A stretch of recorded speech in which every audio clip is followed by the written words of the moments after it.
하나님의 말씀 사무엘상 17장 1절에서 3절의 말씀까지 교독하겠습니다. 블레셋 사람이 그들의 군대를 모으고 싸우고자 하여 유다에 속한 소고에 모여 소고와 아세가 사이의 에베스담밈에 진침해 사울과 이스라엘 사람들이 모여서 엘라 골짜기에 진치고 블레셋 사람들을 대하여 전열을 벌렸으니 블레셋 사람들은 이쪽 산에 섰고 이스라엘은 저쪽 산에 섰고 그 사이에는 골짜기가 있었더라. 아멘. 하나님의 말씀 가운데 45절의 말씀을 함께 읽도록 하겠습니다.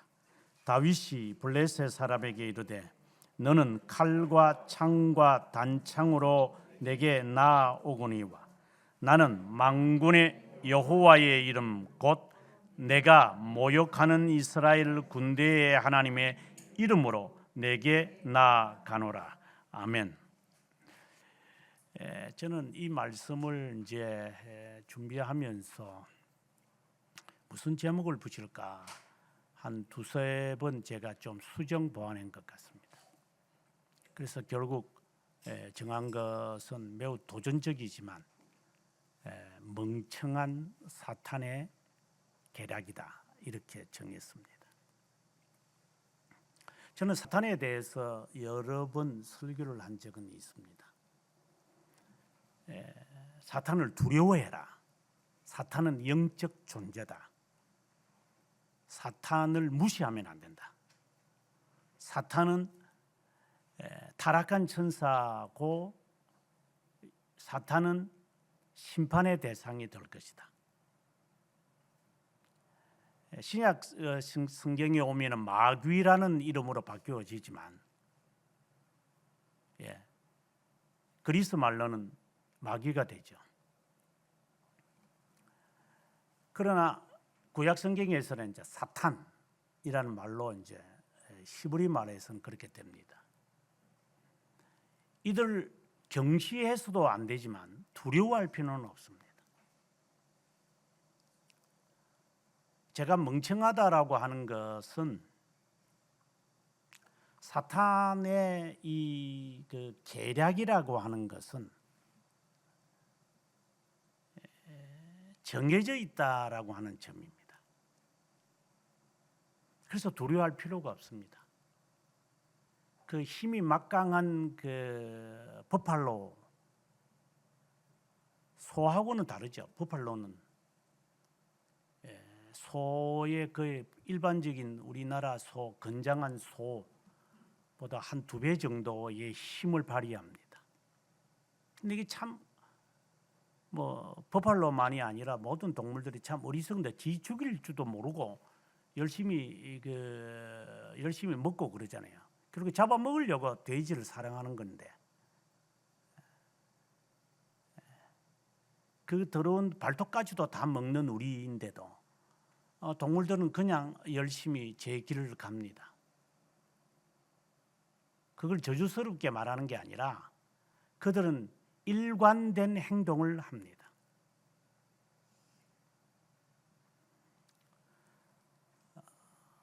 아니라고 하는 이성을 가지지 않았기 때문에 그들은 어제나 오른이나 불변한 자세를 취하고 있습니다. 그런 의미에서 사탄은 멍청하다라고 봅니다. 오늘의 이 본문의 이야기는 사탄에 관한 이야기는 아닙니다. 하지만 결국은 이것이 사탄과 관련을 맺게 될 것입니다. 골리앗이 사탄이다 이렇게 섣불리 판단해서는 안 됩니다. 그러면 다윗은 예수님이다 이렇게 우리가 궁극적으로는 그렇게 말할 수 있어도 실제로는 그렇게 가기까지에는 시간이 오래 걸립니다. 여러 과정들을 이제 겪어야 다윗이 그리스도를 향하고 골리앗이 결국은 사탄의 수하인이구나. 이제 이렇게 우리가 이제 말하게 될 것입니다. 그냥 갑자기 점포하거나 도약하면 안 됩니다. 저는 이 어릴 때부터 이 이야기를 들으면서 이 영웅담이잖아요. 오늘 오전 공부에서도 이룬겐의 노래의 영웅담 이야기를 참 짧게 했지만 영웅의 이야기는 참 재밌습니다. 근데 불운합니다. 우리가 성웅 이순신이라고 영웅이라고 취하지만 참 불운하잖아요. 그래서 영웅이라고 하는 것은 화려하고 멋있지만 그의 인생에서 보면 참 불쌍한 사람입니다. 스코틀랜드에 우리가 잘 알고 있는 윌리엄 월리스도 마찬가지입니다. 민족의 그 정기를 불어넣은 사람이지만 참 그의 마지막 인생은 능지처참을 당하면서 죽는 이야기입니다. 영웅은 그런 겁니다. 그래서 사람들은 그를 바라보면서 정기를 얻으려고 합니다. 다윗은 영웅이 아닙니다. 다윗의 종말은 비참한 것이 아니기 때문에 다윗을 향하여서 어느 성경 신학자라도 히로 이런 단어를 붙이지 않습니다. 그는 성웅도 아닙니다. 평범한 사람입니다. 이 사람이 지금 골리앗이 등장을 이제 합니다만은 골리앗이 지금 여기에 그 4절에 보면은 키가 6규빗 한 뼘이다 하는데 한 규빗이 45cm 곱하기 6 그럼 금세 나올 겁니다. 그러니까 한 뼘이니까 아마 지금으로 본다면 292m. 지금 현재 살아있는 사람 가운데 기네스북에 252m의 그 술탄 누군가 사람이 있던데 252m, 최홍만이가 200 몇 미터가 이랬대죠. 그러한 그 거대한 292m. 저희 집 아파트 높이가 3m도 안 되는데 그런 거대한 이 골리앗이 앞에 서 있고 그것에 소년이라고 이야기하는 사울도 이제 그를 향하여 소년이라 그러고 그의 군대 장관이었던 아브넬도 소년에 대한 이야기를 하니까 또 막내고 엘리압과 그의 그 세 명의 형제들이 전쟁에 나왔으니까 한 이제 이세는 나이가 많아서 전장에 못 가고 이제 아들 3명을 대신해서 이 보통 우리가 우리가 국사 시간에 배우지만은 대동법처럼 전쟁에 안 나가려면 다른 걸 대신할 수 있게 한다 이렇게 이제 광해가 그렇게 바꾸었습니다만은 과거에는 전쟁이 일어나면은 다 가문에서 한 사람씩 끄집어내야 되잖아요. 양반들은 안 가고 그냥 평민들과 상놈들과 이런 사람들을 다 보내가지고 아니면 내 대신해서 가라 이래가지고 대립군 또 만들어내고 전쟁에 어쨌든 안 나가려고 하는 그것은 우리가 과거에 있었던 것이나 지금도 군에 안 가려고 우리가 해가지고 아직도 지금 나이가 50이 다 돼가는데 한국에 들어오지 못하는 그 가수가 있는 것처럼 누구든지 군에는 가기 싫으니까 죽으러 가니까 그래서 나이가 많은 이세를 대신해서 3명의 아들이 이제 대신해서 이제 전쟁에 나갔습니다. 이 40일 동안 하루도 빠짐없이 아침과 저녁에 292m짜리가 나와가지고 제안을 하는 겁니다. 그 위풍당당한 모습을 보면 여기에 성경은 아주 자세하게 설명되어 있습니다. 투구가 57kg 정도 되고 그 다음에 갑반 우리 여기 보면은 7절에 창이 600철로 만들었는데 한 따기는 74kg 정도 됩니다. 74kg가 끔찍한 거지만 그러한 창을 들고 메고 갑반을 차고, 갑반이라는 것은 이제 무릎 밑을 이제 이렇게 보호하는 거잖아요. 완전 무결한 그런 사람 앞에 서 있는데 그가 하는 말이 8절에 한 사람을 택해서 내게 나오게 해라. 챔피언을 보내라는 거야. 나는 여기에 챔피언이니까 챔피언이 나와서 내하고 대결하자. 괜히 일반 사람들 죽일 필요 뭐 있냐? 그래가지고 이 전쟁 손쉽게 하자. 아주 계략을 이제 잘 꾸미는 것 같아요. 이거는 중세 시대 때 와가지고 기사들이 자신의 그 승리감과 정의를 내세우기 위해서 기사들을 내 보내가지고 이제 서로 대결하게 만들고 이기게 되어지면은 와 하고 승리하고 그 땅을 빼앗는 이러한 그 중세의 이야기도 사실상 여기에서 비롯되어지는 것입니다. 챔피언이라는 겁니다. 그런데 이 상황을 바라보았을 때 11절에 보면은 사울만이 아니라 사울도 보통 사람보다도 머리가 더 크다니까 한 2m 정도 되는 사람이거든요. 보통 사람이 아니에요. 이 사람도. 그런데 사울도 하는 말이 이 말을 듣고 크게 놀라 두려워했다. 이 말은 다리가 후들후들 떨리는 것을 말합니다. 조금 더 지나면 이제 오줌 싸겠죠. 부들부들 떠는 것을 말합니다. 그러니 이스라엘 사람들은 하나같이 전부 다 이제 무서워가지고 그냥 40일 동안 꼼짝도 못하는 거예요. 그냥 이 상황이 지금 진행되어진다라는 겁니다. 여기에 이제 구원자로 등장하는 사람이 이제 다윗과 같은 어린, 우리가 볼 때는 참 기가 차는 이야기입니다. 하여튼 이 부분에 대해서 해석을 여러 가지로 하겠죠. 나중에 제가 오병이의 이야기도 하겠지만 이 많은 무리들이 먹을 음식을 어디서 구하겠습니까? 하니까 한 소년이 이제 한 소자, 소년이었는지 소년, 이 가지고 있는 오병이어 갖고 와서 그래서 물고기 그와 떡을 이렇게 갖고 온 것처럼 여기에 보면은 이제 나중에 다윗이 전쟁터에 나갈 때 이제 맷돌 5개 갖고 나간다. 이렇게 사람들은 모형론으로 해석할 수도 있어요. 그렇게 해석해도 저는 틀렸다고 보지는 않아요. 아무튼 이제 영웅이 등장하는 시간입니다. 16장에서는 우리가 아다시피 다윗이 사무엘을 통해서 기름 부음을 받는 순간입니다. 이제 사람들 앞에 나서게 하시는 하나님의 방법을 우리는 봅니다. 우리 여기서 예의주시해야 됩니다. 개인적으로 하나님이 사무엘을 부르셔서 이스라엘을 이끌게 하시는 그 하나님이 이제 역사 앞에 드러내게 하시는 하나님의 이 방법, 이것은 우리가 아주 주시해서 주목해야 됩니다. 감추었던 것을 하나님이 이제 명시하시는 방법입니다.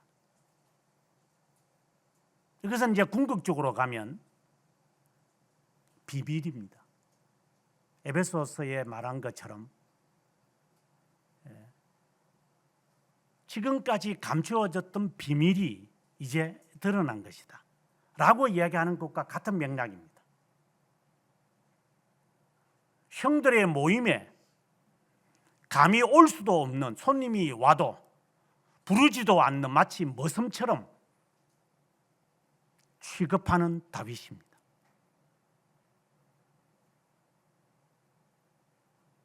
그런데 그 하나님이 이제 이 사람을 택하고 이 사람을 드러내는 겁니다.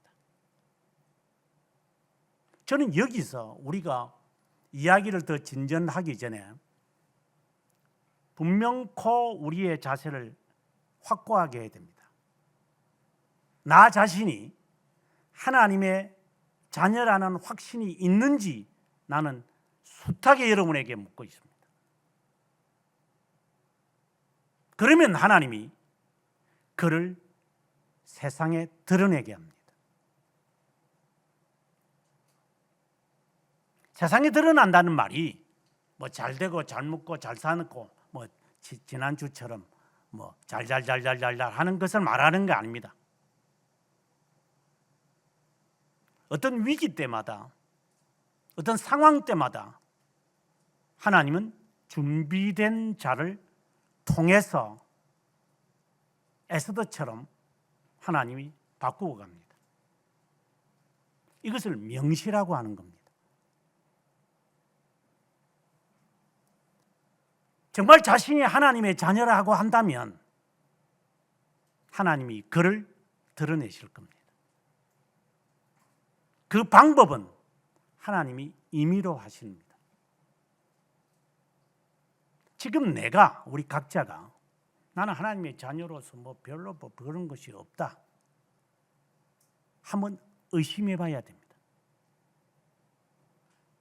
하나님이 어떤 방법으로 하나님께서 자신의 자녀를 역사에서 인생에서 뭐 좋고 뭐 세상에서 뭐 그런 말 단어 써도 좋고 역사에서도 좋고 어떻게 하나님이 드러내시는지 드러낸 적이 없다 하면 한 번쯤이 아니고 의심하는 게 좋을 겁니다.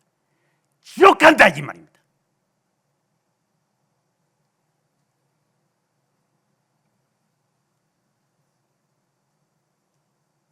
하나님 반드시 하나님의 자녀를 드러내십니다. 자신의 정체를 하나님이 드러내게 합니다. 나는 아직까지 그런 것이 없어요 라고 한다면 제거해야 됩니다. 인생관 자체를 제거해야 됩니다. 뭐 나는 뭐 여성인데 뭐 주부인데 뭐 소뚜껑 운전하는 사람인데 뭘 드러내게.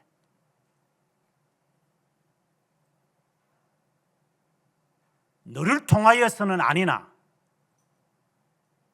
너를 통해서는 안 하나 너를 통해서 누군가를 하게 하시는 마치 모니카처럼 할 수도 있어요.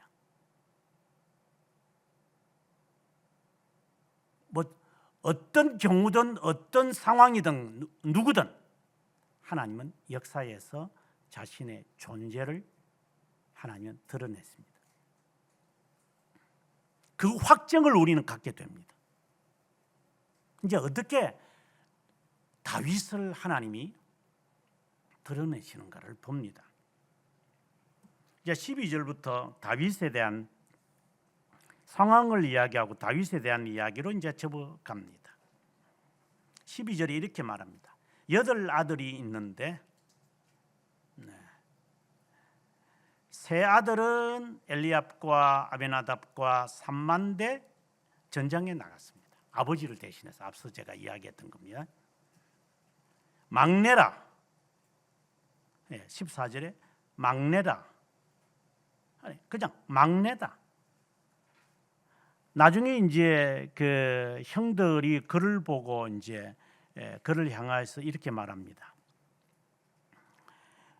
너 양 안 지키고 왜 왔어 여기에? 너 이거 전쟁 구경하러 왔지? 이렇게 말할 정도입니다.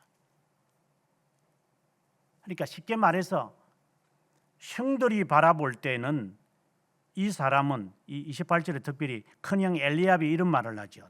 노를 바라면서 너는 내 교만과 내 마음의 완악함을 아노니 내가 전쟁을 구경하러 왔다. 다윗이 대답합니다. 아니 내가 무엇을 했습니까? 어찌 이유가 없겠습니까? 이제 이런 말을 할 정도로. 그러니까 형들이 바라볼 때 이 동생은 마치 그 부리는 종으로 보는 거죠. 너는 양 안 지키고 왜 왔어, 인마? 너 이게 구경하러 왔어, 인마? 이제 이런 식의 이야기입니다. 이것은 마치 요셉이 형들에게 취급을 당하는 것과 같습니다. 우리는 뭐 여기서 뭐 형제 우애를 논하지 마십시오. 우리는 형제가 뭐 그렇게 화목하니까 뭐 하나님이 주시는 복이다. 뭐 그렇게 말하기도 하지만 별로 그거는 의미가 없습니다. 누가 내 형제냐? 누가 내 부모냐? 예수님께서 딱 잘라 말씀하십니다.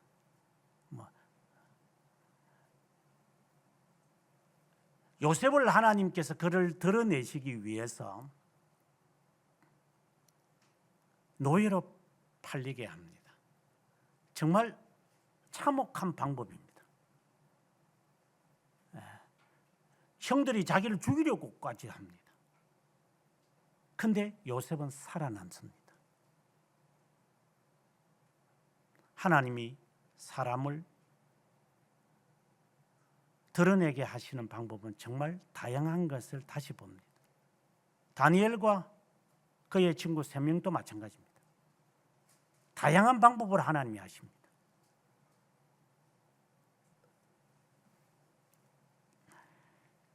이새가 이제 막내에게 심부름을 시킵니다. 요셉을 심부름시키는 야곱과 유사한 방법입니다.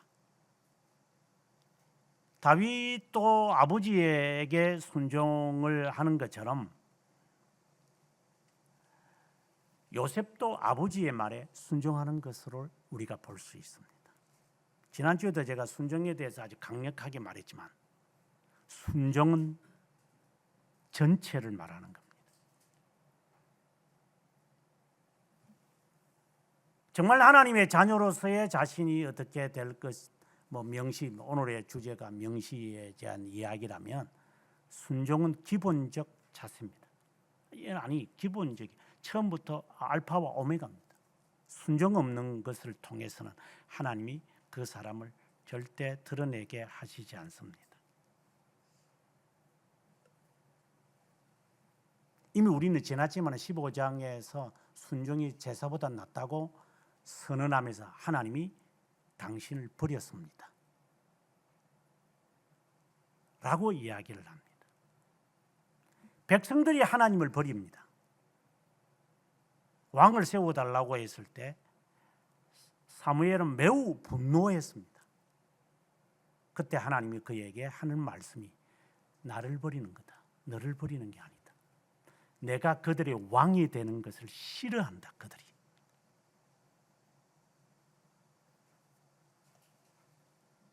아무튼 순종은 유기된 자들의 특성이 불순종은 유기된 자들의 특성입니다. 특성입니다. 존재 그 자체입니다. 이유는 무엇이든지 간에 상관없습니다. 그 이유도 하나님 안에 있지 조건적이지 않습니다. 어느 경우에 처했든 어느 탓을 하든지 간에 상관없습니다.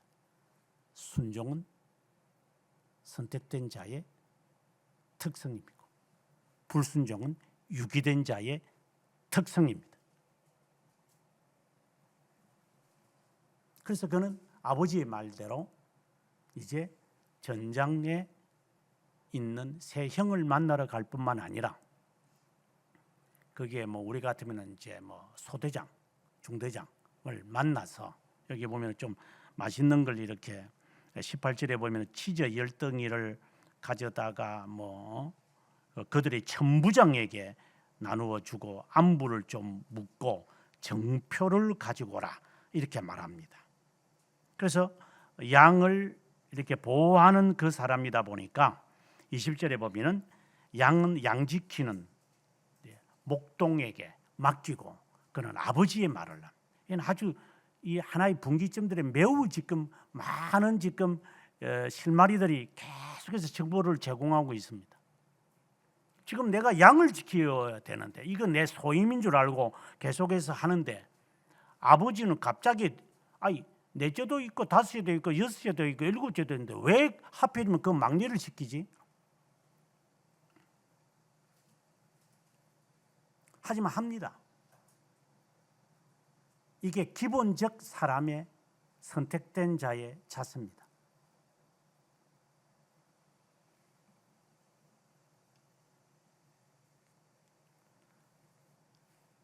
그리고 자기가 해야 할 일은 또 다른 사람에게, 그러니까 종에게 맡기고, 그는 이제 아침 일찍이 일어나서 이제 아버지의 말씀대로 그는 음식을 가지고 전장에 옵니다. 이제 마침내 골리앗과 다윗이 이제 만나게 되어지는 순간입니다. 참 이상한 방법을 하나님이 택하시는 것 같아요.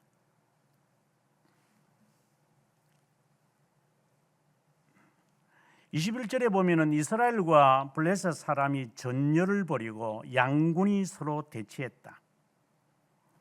다윗이 자기 짐을 지키는 자에게 맡기고 군대로 가서 형들에게 문안했다. 그때 마침내, 이게 23절에 보니까 마침 이제 골리앗이라고 하는 자가 나와서 15절 16절에 있는 말씀처럼 이제 아침과 저녁에 와서 이렇게 나서서 고함을 치는 것입니다. 그런데 그 이야기를 다윗이 듣습니다. 이거는 다윗에게서 오는 엄청난 메시지입니다. 우리는 여기서 이제 하나님이 그를 드러내시는 순간을 우리는 보게 되어집니다. 여러분 자신에게 잘 적용시키시기 바랍니다.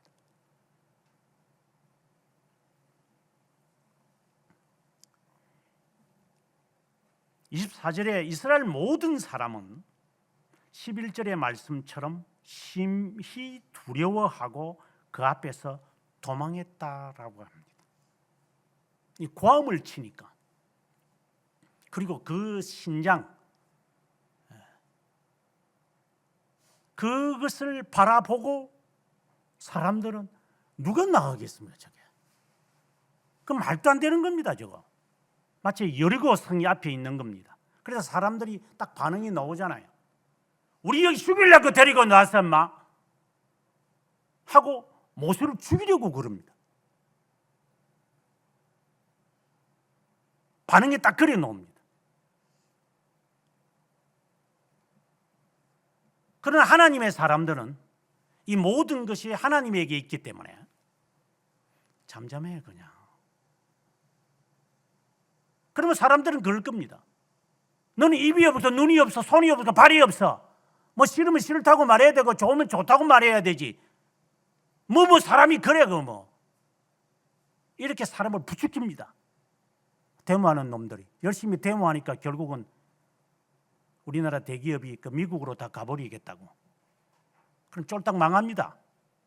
저 도시는. 제가 늘 그런 말을 했지만 데모 하다가 이 나라 쫄딱 망한다 이제. 마음대로 해봐라 마. 네 권리 주장을 하다가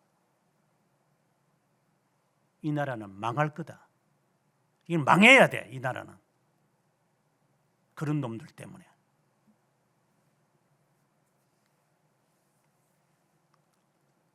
여러분도 마찬가지입니다. 권리 주장하다가 망할 겁니다.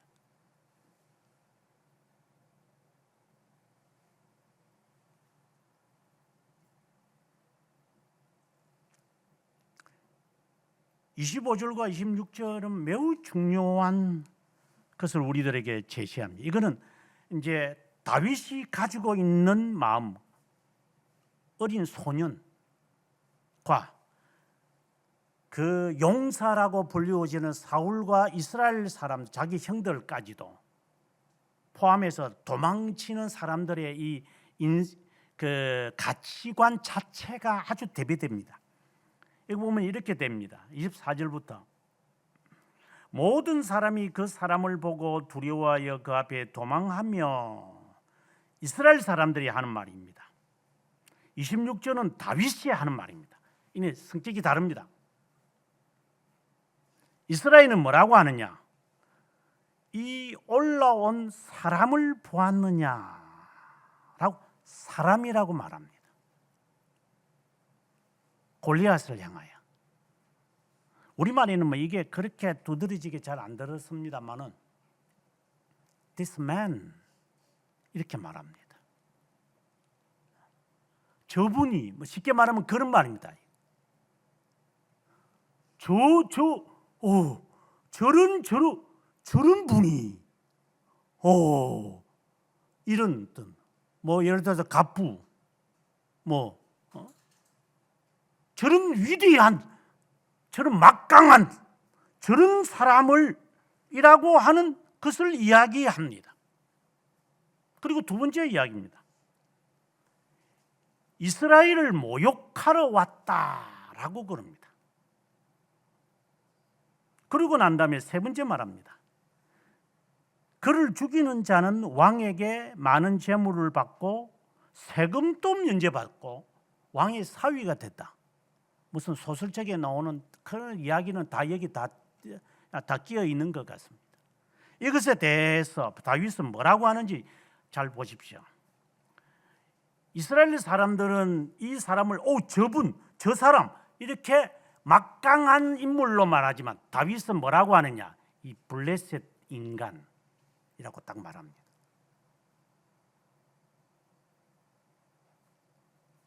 나중에 골리앗이 그런 말합니다. 네가 나를 강아지로 취급하느냐? 예. 다윗의 눈에는 사람이 보이는 것이 아니라 강아지 새끼가 보입니다. 이 보는 관점이 전혀 다릅니다. 그래서 오늘 우리가 함께 읽었지만 너는 칼과 창을 가지고 나에게 나오나 나는 하나님의 이름으로 만군의 여호와 하나님의 이름으로 나는 너에게 간다. 전혀 다른 그 방식을 지금 취하고 있는 겁니다. 그 다음 26절에 보면 이스라엘을 모욕했다고 25절에 말하는데 26절에는 블레셋 사람을 할례받지 않은 블레셋 그리고 살아계신 하나님의 군대를 모욕하느냐 관점 자체가 다릅니다. 이스라엘들은 우리를 모욕한다라고 이야기했고 다윗은 하나님의 군대를 모욕하는 인물로 봅니다.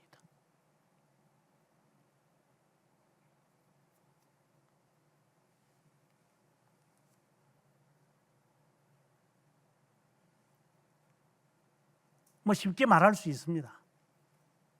도대체 너를 무섭게 하고 너를 두려워하는 게 뭐냐? 하나님의 군대, 이것은 뭐 선택된 자를 궁극적으로 말합니다.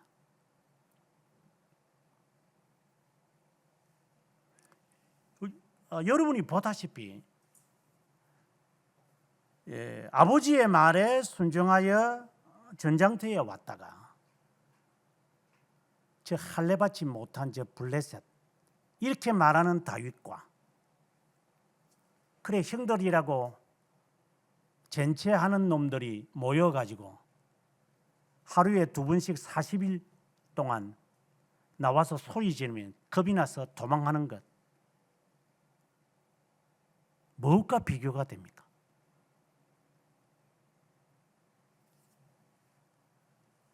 하나님의 관점에서 보는 것이냐 너 관점에서 보는 것이냐 내가 모욕을 받는 거예요. 내 자신이 자존심이 상해.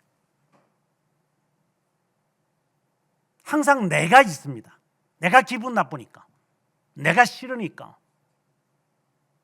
내가 좋아하니까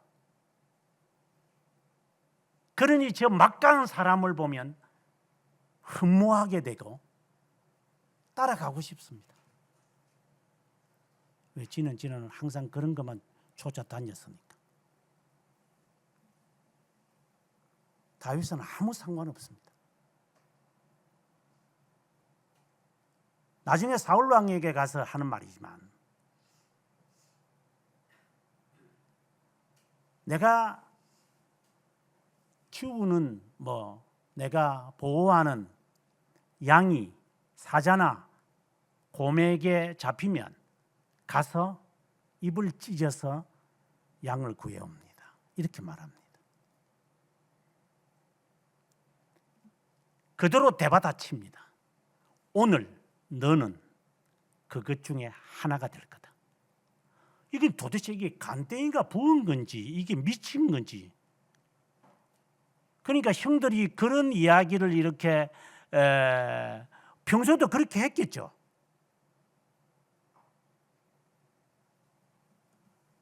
그러니 형들이 쫓겨난 게 이 전장터에 와가지고 구경하러 왔어 임마. 가 집에 임마. 이제 이런 이야기를 할 정도입니다. 보는 관점이 전혀 다릅니다. 여러분은 어떻습니까?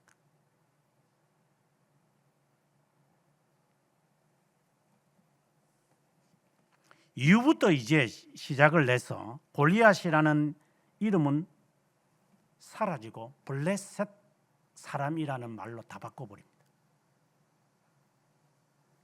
이름도 필요 없습니다. 이제 넌 블레셋 인이야.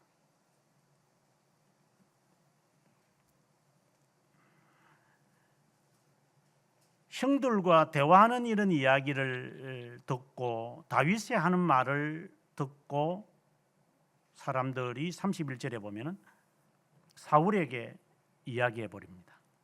그러니 사울이 이제 그를 소환했습니다.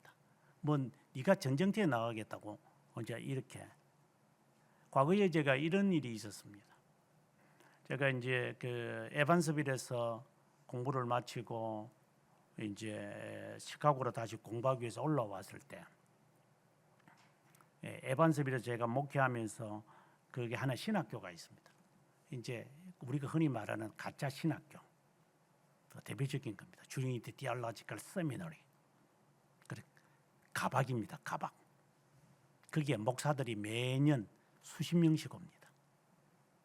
가장 많이 오는 데가 감리교 목사들.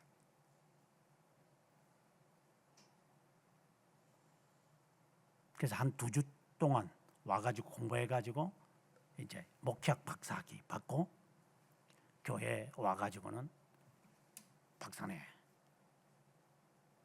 그리고 학술진흥청에 또 신고도 합니다. 그는 가짜 박사입니다.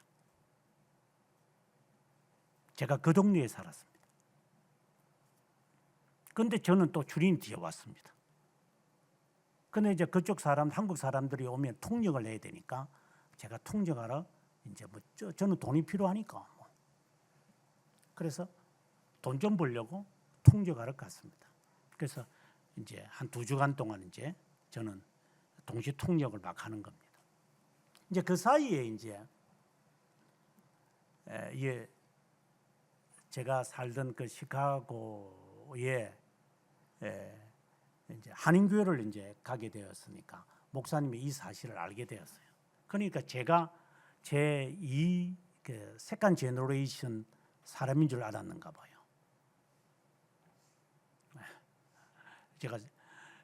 제가 이렇게 있다가 갑자기 없어져 버리니까 어디 갔는가? 남편이 어디 갔어? 이렇게 물어봐서 이렇게 이야기를 하니까 어떻게 듣기에는 제가 세컨 제너레이션 제 아들처럼 이제 그런 사람으로 본 거야. 그러면 오면은 나를 좀 만나면 좋겠다. 왜냐면은 세컨 제너레이션의 아이들이 신앙 훈련하는 게 굉장히 어렵거든요. 그래서 제가 이제 2주간 이제 사역을 마치고 올라오니까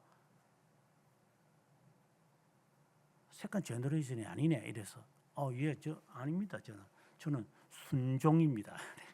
그러니까 이분이 좀 실망을 하신 것 같아요. 마치 사울이 필요하던 차에 이런 전장에 나가겠다는 사람이 있으니까 이게 불러왔어요. 보니까 꼬마가 달랑달랑 오니 기분이 어떻겠습니까? 아마 그분의 기분과 사울의 기분이 비슷하리라고 생각이 듭니다.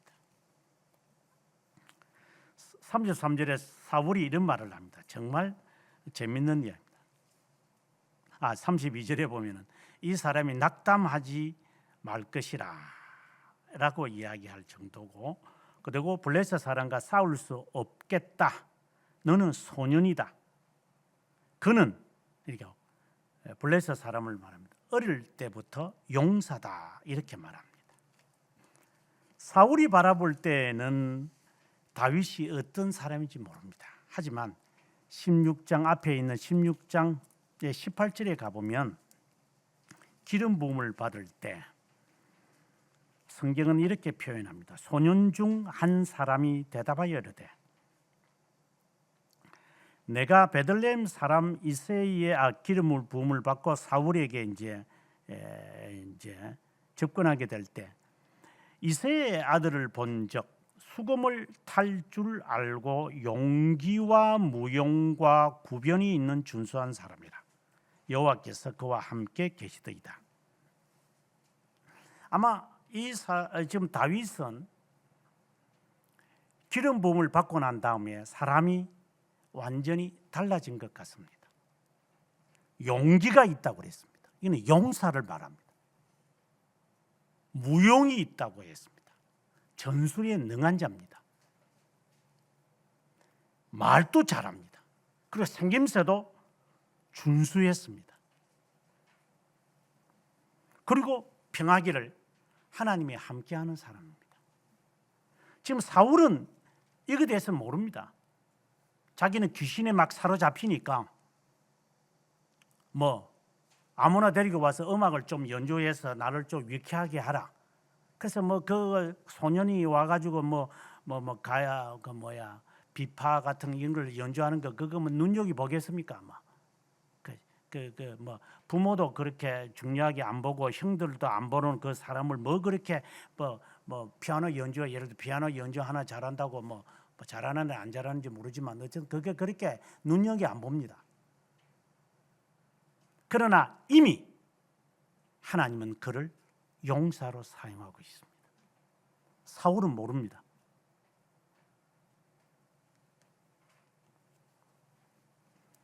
(33절에) 다시 돌아와서 사울이 말합니다.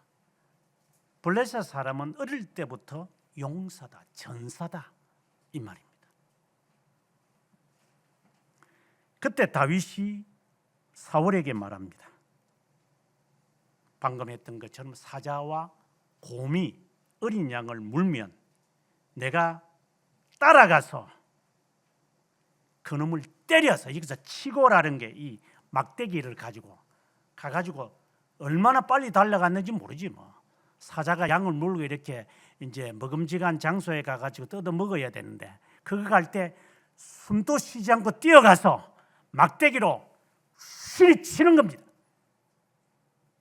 곰도 마찬가지고 휘리쳐서 아가리를 찢어버린다 이 말입니다.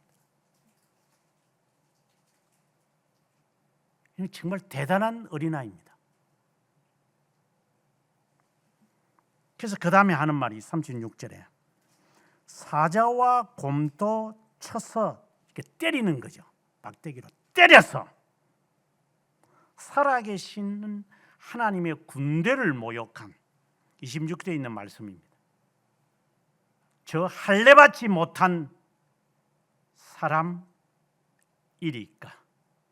그가 그 짐승의 하나가 될 것입니다.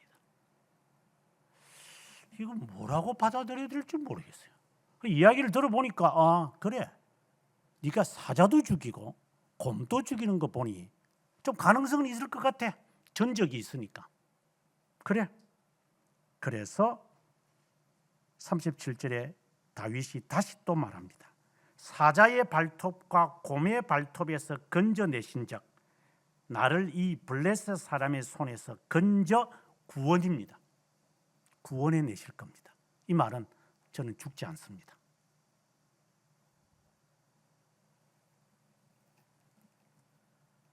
이 이야기를 듣자 이제 다윗은 사울은 좀 마음이 좀 안심됐겠죠. 이 소년이 비범하겠구나. 그래서 자신의 입은 옷을 갑옷을 그에게 입힙니다. 그때 유명한 말을 합니다. 39절에 다윗이 칼을 군복 위에 차고는 익숙하지 못하므로 익숙하지 못합니다. 계속해서 말합니다. 익숙하지 못하니 이것을 입고 가지 못하겠습니다. 나는 칼과 창과 갑옷을 입고 나가지는 않을 겁니다. 이건 전혀 예기치 않는 이야기입니다. 아니, 저 292m 이상 되는 사람은 완전 무장해서 나오는데 덩치도 얼마 되는지 모르겠지만 나중에 여러분 중국 가서 한번 키 한번 재보십시오. 얼마나 될는지. 최근에 뭐 이러한 영화를 많이 나와 있는데 영화를 보니까 한 중학교 한 1, 2학년 정도의 나이 정도 되는 아이의 그 배우를 이렇게 나오게 한 것 같아요. 별로 중요하지도 않지만.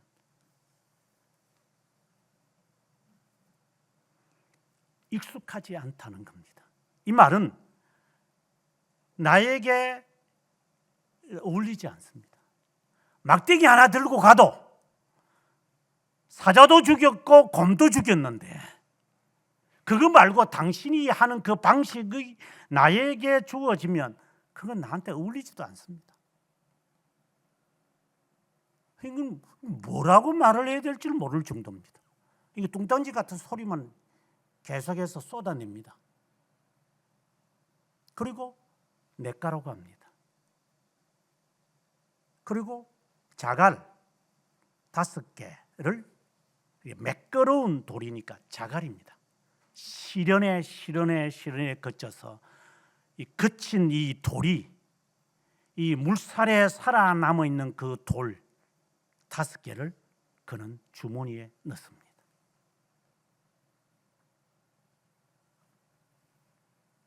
그리고 손에는 물매 투석기입니다. 제가 영국에 89년도에 이제 영국에 이제 유학을 가기 전에 영국 이제 방문했을 때 저는 또 꼭 가고 싶은 것이 박물관이었습니다. 그래서 세계 박물관 유명하다라고 하는 박물관, 그 미국에도 박물관이 많거든요. 아마 깜짝 놀랄 겁니다. 박물관은. 저희 딸내미가 이제 박물관 교육학을 했습니다. 그래서 제가 방문해가지고 한번 그 박물관을 소개받은 적이 있습니다. 너무 거대하니까 무슨 할 말이 없습니다만, 워싱턴 DC에 가서 미국 사람들이 만든 박물관 한번 보셔야 됩니다. 제가 살았던 시카고도 자연사 박물관인데 거대합니다. 이번 작년에 스코틀랜드 가서 받은 그런 박물관이 아닙니다. 그냥 글라스고 그런 박물관이 아니에요. 그냥 장난감들입니다.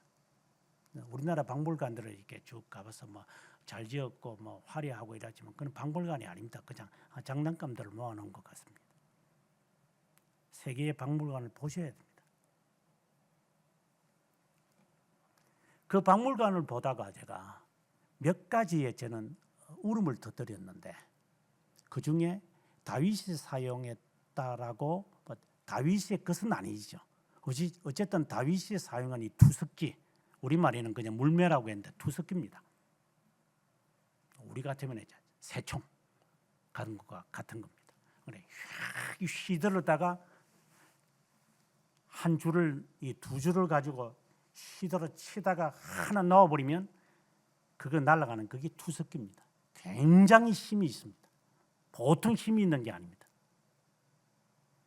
그는 얼마나 이것이 단련된지 모릅니다. 나중에 이제 그 골리앗이 좀 있으면 나옵니다만, 골리앗이 이제 성큼성큼 이 키 큰 놈들은 달리기 잘 못하잖아요. 무게가 있으니까. 그런데 이 다윗은 막 뛰어갑니다. 뛰어가면서 이 활을, 이 물매를 막 돌리면서 바로 쳐버립니다. 그래서 그만큼 죽어버리지 않아요. 이것에 대해서 그는 아주 익숙해 있습니다.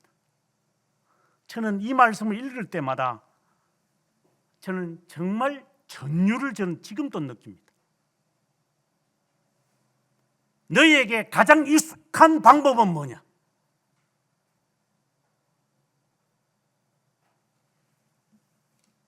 너에게 가장 익숙한 방법은 뭐냐?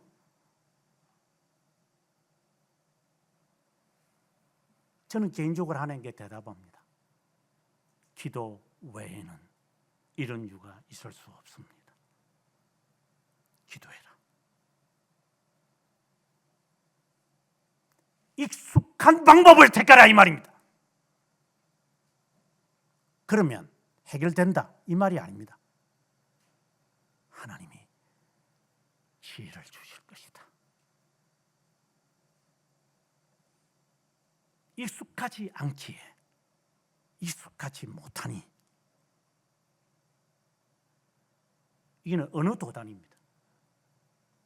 자갈 5개 가방에 넣고 다른 한 손에는 투석기 들고 가는 겁니다. 이게 미친 놈입니다. 미친 놈입니다. 미친 놈입니다.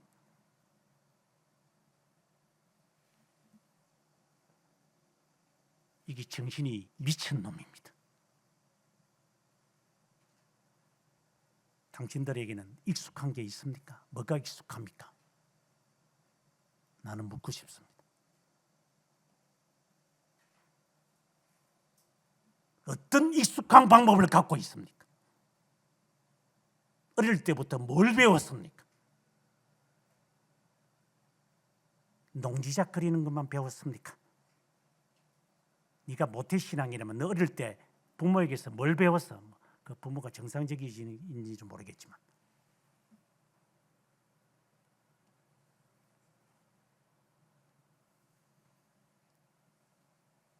(41절에) 방패를 든 사람을 앞세우고, 아마 블레셋이 아마 이 방패 무게가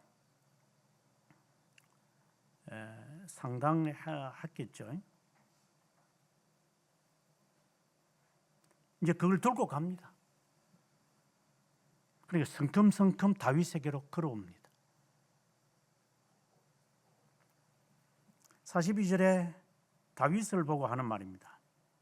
너는 젊고 붉고 용모가 아름답다. 아주 그 피부도 깨끗했던 것 같습니다.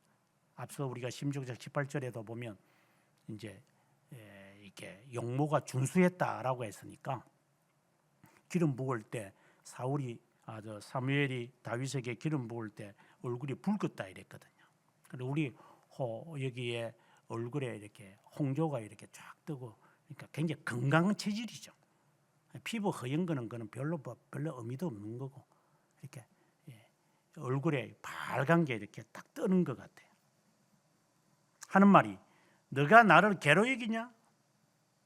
쉽게 말하면, 야, 이 쫓겨난 게 내가 너한테는 개로 보이냐? 그래 막대기 들고 와서 그 다음에 하는 말입니다. 신들의 이름으로 다윗을 저주했다. 굉장한 키워드를 말합니다. 신들이 나를 이렇게 있게 했고 신들의 이름으로 너를 짐승의 먹이가 되게 할 거다. 오늘 찢어 죽이겠다 이 말입니다. 45절에 다윗이 블레셋에게 말합니다. 칼과 창과 단창으로 내게 나아오거늘 나는 전능하신 야훼의 이름, 너가 모욕하는 이스라엘 군대의 하나님의 이름으로 내게 나간다. 언약에 대한 신앙이 확고한 사람입니다. 이는 다릅니다. 이거는 신들의 이름으로 나오고 나는 야훼의 이름으로 가는 겁니다. 누차 여러분들에게 제가 이야기하지만 공부든 인생이든 교육이든 가정이든 사업이든 무엇이든지 간에 하나님의 이름으로 하지 않고 네가 생각하는 너희의 그 계획과 야망과 야욕을 가지고 하는 것은 그는 골리앗과 다를 바가 없을 겁니다.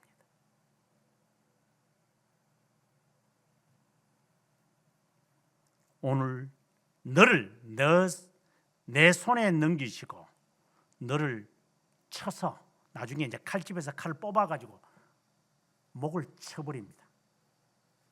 온 땅에, 또 키워드가 나옵니다. 온 땅이 이스라엘의 하나님이 누구신지를 알게 하마. 47절에 여호와의 구원이 칼과 창에 있지 아니하다는 것을, 전쟁은 하나님께 속했다. 이 어린아이가 하기에는, 말하기에는 도대체 이해가 잘 안 되는 부분들입니다. 벌써 이 가치관 자체가, 신앙관 자체가 완전히 다른 애입니다.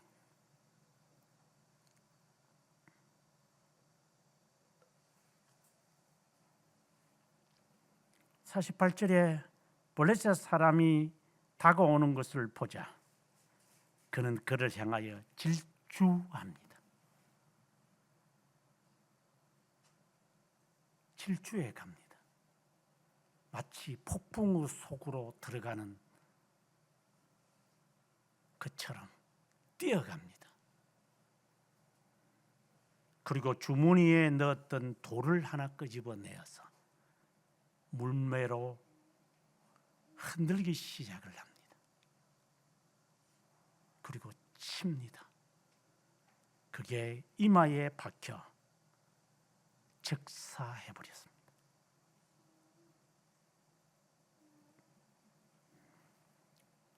그리고 그의 칼집에서 51절에 보니까 칼을, 그가 사용하던 칼입니다. 그걸 빼서 대가리를 쳐버립니다. 그는 대가리입니다. 머리가 아니라. 그걸 들고 그는 사울왕에게까지 옵니다.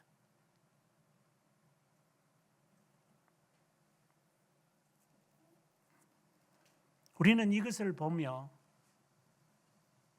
뭐라고 말을 할 수 없습니다. 어떤 사람들은 그럽니다. 우리는 다윗처럼 살아야 돼. 맞습니다. 다윗의 하나님이 우리의 하나님이다. 이런 말은 하지 않습니다. 그가 믿은 그 하나님은 전능하신 하나님이십니다. 어린 소년이 요셉처럼 하나님을 신뢰하는 것은 너무 닮고 싶습니다. 이런 막강한 세력 앞에 죽음도 좋습니다. 그는 익숙한 방법을 택한 다윗입니다. 여러분은 어떻습니까?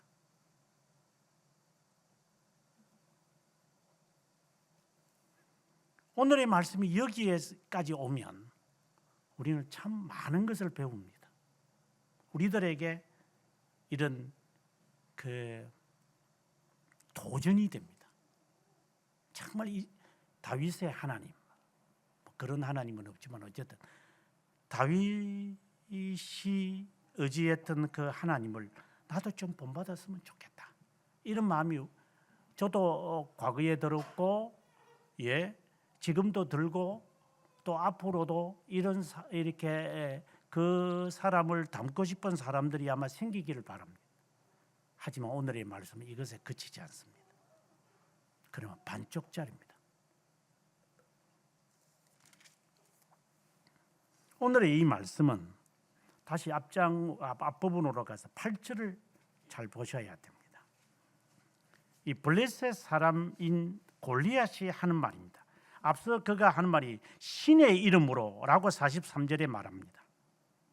뭐라고 하느냐면 첫 마디가 너희는 사울의 신복이 아니냐? 너희는 한 사람을 택하여 내게로 내려보내라 라고 말합니다.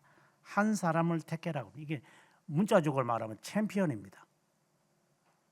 한 사람 나오게 해라. 자, 여기서 오늘의 제목으로 여러분은 관심을 가져야 됩니다. 하나님은 구속 사역을 어느 누구도 예기치 못한 방법으로 하십니다. 천국 비유를 하시면서 예수님은 이런 비유를 제자들에게 들려줍니다. 한 사람이 과수원을 만들고 사람들에게 종들에게 주고 그러고 난 다음에 이 사람들이 이제 거기서 농사를 짓고 과일을 키우겠죠. 그러면 소득을 얻어야 되니까 주인이 종들을 보냈는데 죽이더라. 그래서 하나 남은 내 아들을 보내면 말을 듣겠지 했는데 그도 죽이더라. 이렇게 말합니다. 그들이 하는 업무입니다. 아들을 죽여버리면 더 이상 우리에게 요구할 사람이 없겠지. 이 지금 악한 종들이 갖고 있는 생각입니다. 없애면 되니까. 불러 태워버리면 되니까. 마치 순교자들을 불러 태워 죽여버리면 되니까. 적을 내쫓아버리면 되니까. 하여튼 갖가지 방법으로 내 눈에 보이지 않게만 하면 되니까. 우리는 여러 가지 방법을 가지고 우리는 우리를 힘들게 하고 우리를 위협하는 것들을 없애기 위해서 우리의 방법들이 다 있습니다. 그 세상적인 방법이든 무슨 방법이든 간에 우리는 그 방법을 다 씁니다. 그 방법 가운데 가장 대표적인 게 챔피언끼리 싸우는 방법입니다. 예수님께서 세상에 오셔서 병든 자를 낫게 하실 때마다 귀신을 쫓아냅니다. 귀신들이 하는 말들을 여러분 기억나십니까? 왜 오셨습니까? 왜 오셨습니까? 라는 겁니다. 그리고 40일간 지금 40일 동안 이 지금 블레셋 인간이 아침과 저녁으로 이제 고함을 외치면서 위협을 하는 거죠. 마치 랍사게가 히스기야 왕에게 히브리 말로 욕을 하는 것처럼 하나님 보내서 내가 여기 와서 그러니 문 열고 나와가지고 항복해 이렇게 이야기를 하는 것과 같습니다. 뭐 이런 경우는 숱하게 성경에 나타납니다. 다 하나님의 이름으로 말합니다. 다 세속적인 방법을 가지고 이건 이렇고 저런 건 저렇다라고 하면서 자신들이 갖고 있는 온갖 방법을 다 총동원해 가지고 하나님의 사람을 의지를 굴복시키려고 합니다. 하지 못하게끔. 방해도 아닙니다. 이거는 장애도 아니고 방해도 아닙니다. 없애버리려고 합니다. 죽여버리면 되니까. 본인은 전사입니다. 사람 죽이는 거 아무렇지도 어릴 때부터 전사라고 했으니 어느 놈이 나오더라도 언제든 죽일 수 있습니다. 이게 가지고 있는 사탄의 방법입니다. 인간이 설 수 있는, 인간들이 설 수 있는, 세상이 설 수 있는 온갖 방법을 그들은 다 통합니다. 그러나 멍청하게도 모르는 게 있습니다. 하나님의 비밀된 방법입니다. 바로 그것은 자신이 인간으로 오셔서 죽는다는 사실입니다. 이 멍청한 놈이, 제가 말하는 놈은 사탄을 말합니다. 네가 하나님의 아들이었던 돌을 가지고 떡덩이를 만들어 먹어라. 이게 말이 되는 겁니까? 하나님에게 창조물인 영이 뭐 이래 해라 저래 해라 이걸 뭐라고 말을 해야 될지 저는 모르겠습니다. 그리고 나한테 저래라. 그럼 내가 다 줄게. 하나님의 아들이라고 말은 이제 빌라도처럼 진리가 뭐냐라고 묻긴 한데 진리가 뭔지도 모릅니다. 네가 지금 묻는 게 질문이 뭔지도 모르지. 오늘 새벽에 오늘 오전에 공부해서 그런 말을 했지만 지금 아이들이 무슨 뭘 배웠겠어요? 문법을 배우냐, 말하는 법을 배웠겠냐? 네가 말은 할 줄 알지. 그게 소리지. 그래 말소리라고 그러는데 그게 말이냐? 그게 개념이 있어?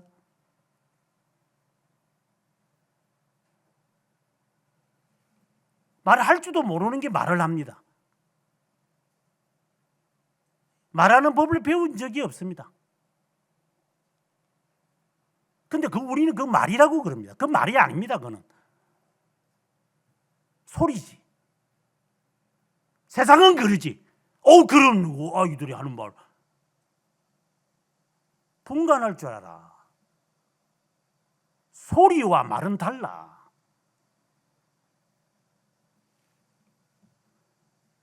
이 멍청한 겁니다. 이게 하나님에게 도전장을 던집니다. 나중에 이 사탄이 이제 깨닫죠. 왜 우리에게 왔습니까? 아직 때가 이르지 않았습니까?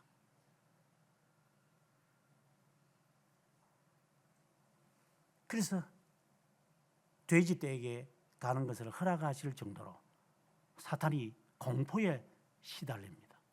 마치 지가 모든 걸 장악한 것처럼 배틀제 같은 창을 들고 방패를 종이 들고 있는 것처럼 나의 하수인들이 있으니까 세상을 다 장악했습니다. 음모를 꾸며서 하나님께 불순종해서 죄를 세상에 유입시켜야 되니까 하나님이 창조한 아담과 하와에게 와서 외형과 외식과 외모를 가지고 하면 다 속아 넘어가게끔 되니까 이것을 하나님의 하나님의 아들 예수 그리스도에게도 적용시킵니다. 이 멍청한 게 개새끼나 짐승 새끼나 똑같습니다. 그 버리장머리 안 고칩니다. 하나님의 자녀에게는 통하지도 않는 것을 지 하수인과 조모래기들에게는 잘 사용했지만 돈 갖다 주니까 눈이 뒤집어지지. 병을 주니까 어쩔 줄을 모르지. 압박을 가하니까 뒤로 물러서지. 이런 것들이 이게 다 그런 것. 하나님의 자녀는 그런 게 아니다.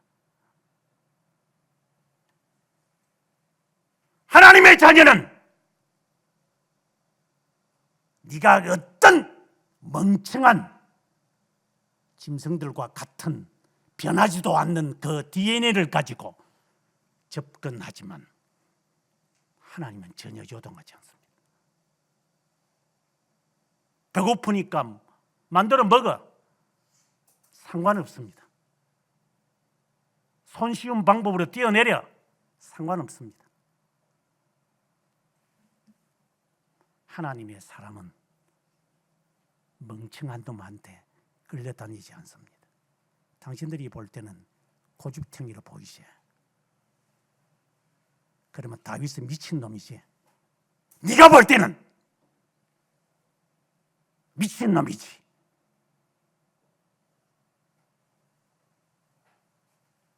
부모에게서 멸시를 받는 사람이고 심지어 선지자의 눈에도 그렇게 차지도 않는 애고 하지만 하나님은 그를 택한 사람이 네가 볼 때는 온갖 용어를 써서 하나님의 사람을 무릎 꿇게 해서 진리에서 벗어나게 하려고 온갖 조무래기들에게 행했던 방법처럼 돈 주는 놈들 앞에서는 예, 알겠습니다. 형님, 회장님 하는 그런 버르장머리로 하나님의 사람한테도 가서 그렇게 말하면 하나님의 사람이 그걸 알아듣겠다. 당신들은 사탄의 조무래기들이니까.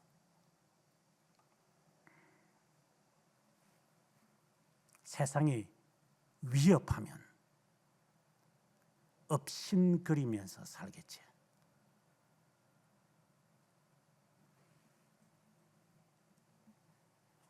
사탄이 모르는 또 멍청한 짓은 하나님이 자신이 인간이 되신다는 것은 이거는 허를 찌르는 겁니다. 이건 예기치 못했습니다. 다 죽여버리면, 아들까지 죽이고 다 없애버리면, 이스라엘 백성들을 추방시키고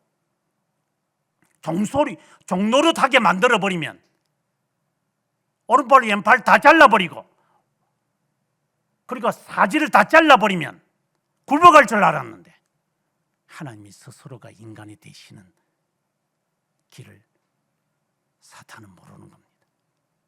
그래서 그는 억지로 말리고 싶었습니다. 십자가에 달린 예수 그리스도를 향하여 하나님의 아들이여든 내려오라고. 죽는 순간에도 저주를 하면서 한쪽 강도는 예수님에게 말을 합니다. 너도 구원하고 우리도 구원해봐. 끝까지 죽지 말라고.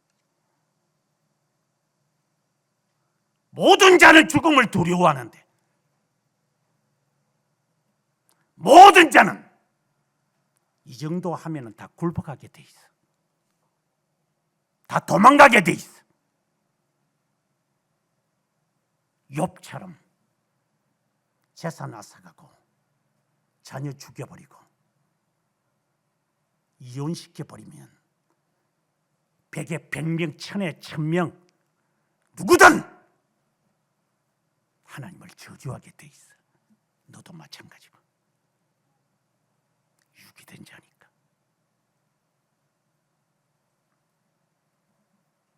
그게 멍청한 사탄의 공략 방법이니까. 울타리를 없애버리고 가정의 화목을 무너뜨려버리고 병을 주어버리고 재산을 앗아가면 유아장으로 끌든 말든 상관하게 해버리면 부인하게 돼 있으니까. 직장대 주쳐봐. 교회 다니겠어? 건강을 한번 앗아가봐. 예수 믿겠어? 네가 꼴값을 들고 있는 이것들이. 울타리로 하나님이 해주니까 겁이 나지. 이 울타리 없어지면 힘드니까. 사탄은 정확하게 알고 있어. 어떻게 공략하면 저게 넘어질지. 그러나 허를 찌르는 방법이, 소년이 다가와서 갑옷을 입지 않은 채로 오병이어처럼 한 아이가 계산하라고 타산하는 대가리가 아니라 그것을 가져오라고 하시며 그것을 기도하는 거예요. 이게 익숙한 방법이.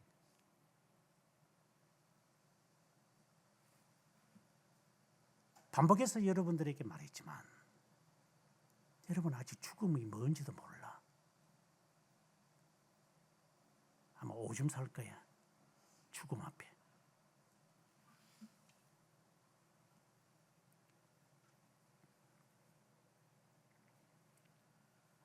하나님은 사탄의 멍청한 방법에 많은 자들이 농락을 당하여 이게 만용을 부리는 블레셋 사람 골리앗처럼 지는 완비된 인간이고 내가 말하면 다 듣게 돼 있어요. 하지마 하면 예, 오지마 예, 하라니까 예. 지 본능과 세상의 명령에 복종하게 돼 있어요. 우리는 지 습관대로 삽니다. 우리는 가만히 내버려둬도 됩니다. 사탄이 볼 때는. 그러나 주님은 사탄에게 하는 말입니다.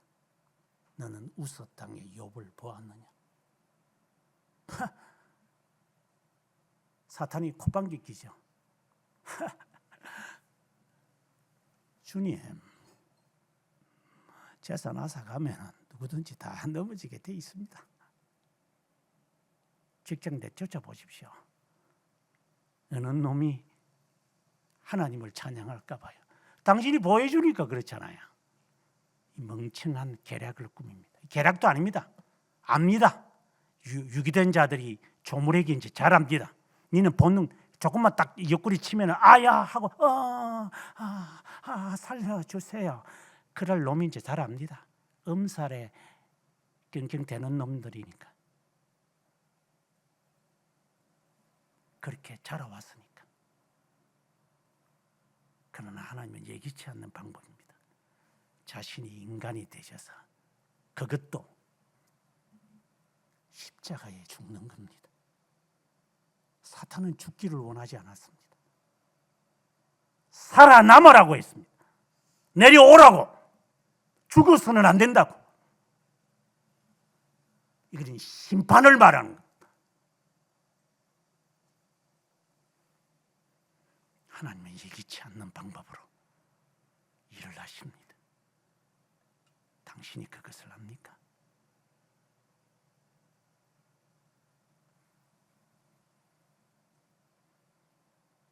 예기치 않는 것에 익숙해 있는 다윗입니다. 창 대신에 그는 막대기를 들고 갑니다. 창틀 대신에 그는 돌을 들고 갑니다. 이게 가능한 일입니까? 죽음으로 승리할 수 있단 말입니까?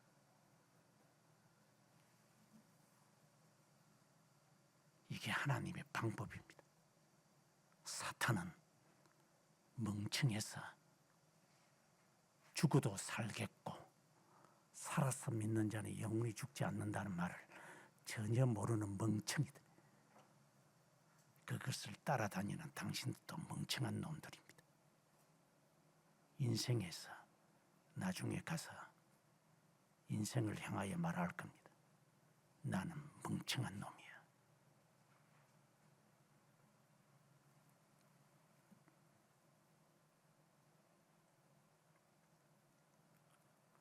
다윗은 궁극적으로 예수 그리스도를 말하고 예수 그리스도를 따라다니는 하나님의 자녀를 말합니다. 예수님은 자신의 제자들과 앞으로 믿을 사람들을 위하여 기도하시기 전에 요한복음 16장 38절에서 이런 기도를 마무리하셨습니다. 내가 너희에게 평화를 주노라. 내가 세상을 이겼노라. 그러고 난 다음에 우리를 위하여 중보기도 하시는 것이 17장에 나타납니다. 16장과 17장을 읽으면서 저는 눈시울에 떡을 적시울 때가 한두 번이 아닙니다. 제가 즐겨 쓰는 단어가 여러분은 아다시피 생존이라는 단어입니다. 하나님 살아남겠습니다. 살아남을 겁니다.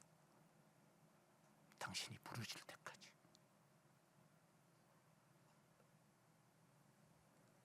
내가 세상을 이겼노라. 세상에 너희를 핍박할 것이다. 왜?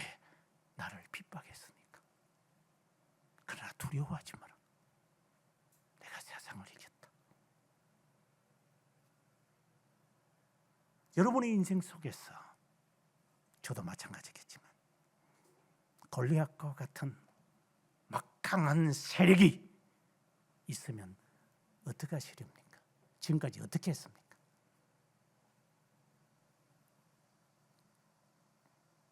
나에게는 익숙한 방법이 있습니다. 기도입니다. 나는 어릴 때부터 배웠던 겁니다. 기도다. 엎드리는 거다. 두 무릎 사이에 머리를 끼워놓고 기도하는 거다. 재산을 앗아가셔도 좋고 당신이 필요에 의해서 자에게 준 지기도 앗아가도 좋고, 질병을 주셔서 만신창이로 만드셔도 좋고, 사람들에게 오해를 받아서 돌팔매질을 당해 맞아 죽어도 상관없으나 영롱하게 스데반처럼 살아남을 겁니다.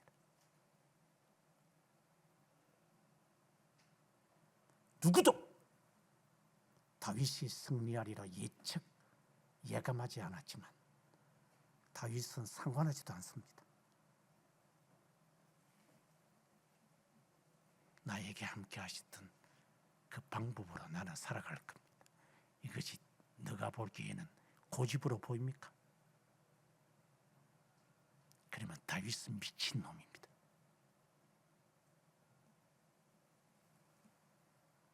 이것이 너에게는 고집불통으로 보입니까? 그러면 다니엘은 정신분열자입니다.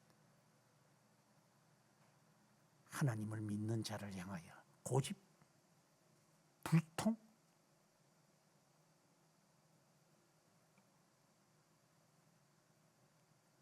골리앗 편에 서 있으니까 좋니? 방패 들고 다니니까 우쭐거려?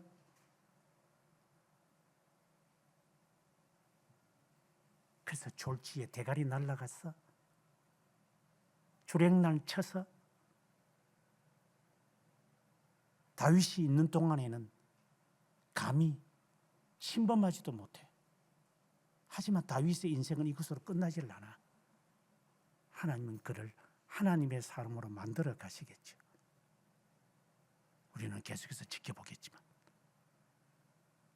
그래서 궁극적으로는 예수 그리스도이시지만 우리의 자신을 대변하는 사람의 영웅이 아니에요. 신자의 삶이 이런 거예요. 하나님의 군대를 모욕하는 것에 대하여 생명을 바치고자 하는 이 어린 다윗의 심정, 권능과 지혜이신 하나님, 기도 외에는 이런 이유가 없다 하기에 기도를 통해서 자신의 꿈을 이루려고 하는 망령된 자가 아니라 하나님의 거룩한 뜻에 굴복하여 순종하는 자 되게 하는 하나님의 의지임을 저희들이 알게 하옵소서.